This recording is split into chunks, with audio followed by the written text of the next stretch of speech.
Hi, this is Stuart with Spitfire Audio's customer experience team, and I'm here to show you Darkstar's haunted house. Starting in the top left corner of the plugin window, you'll find an LED. This alternates between green and red whenever the plugin is loading, but will remain a constant green whenever the plugin is fully loaded. To the right of this are CPU and disk meters. These help in monitoring the performance of your computer while using the plugin. After that is a memory view. This shows the amount of content that's being preloaded into RAM.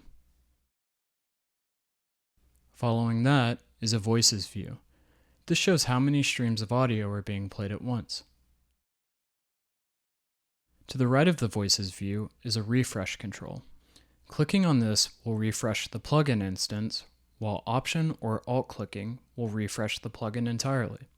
This is useful for things such as hanging MIDI notes. After that is the reverb selection. Clicking on this exposes the other types of reverbs that can be used. To the right of that is the MIDI channel selection.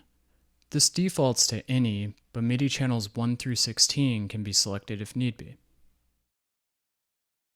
To the right of that are tuning and panning controls and the master volume fader for the plugin. In the right corner of the plugin window is an ellipsis. Clicking on this exposes the settings for the plugin. From here you can adjust the maximum voices, the preload and stream buffer sizes, and the master tuning.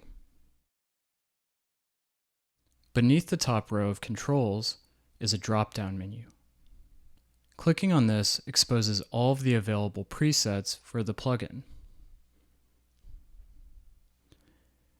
In the left column are various filters. These help in filtering out the presets based on sound. Presets can be starred by clicking the star icon to the left of the patch name. This will then allow them to appear in the starred filter. To load a patch, simply click on the patch name and then select Load. Beneath the drop-down menu are two faders and a knob. The leftmost fader is the expression control. This adjusts the level of the technique for the patch that's loaded. The second fader is the haunted house control. This slider allows you to fade into a processed and haunted signal, which is useful for creating variation with the patch.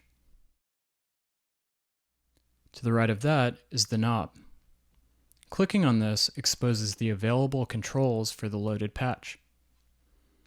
The available controls are then displayed on the right side.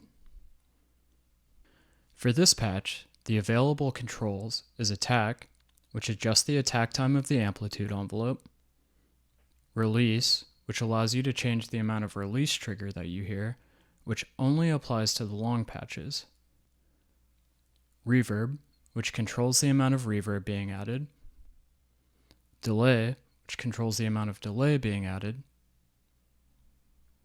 stretch, which controls the speed of the sample playback, and flanger. This controls the amount of flanger being added. That's Darkstar's haunted house. If you have any questions or need any help, feel free to reach out.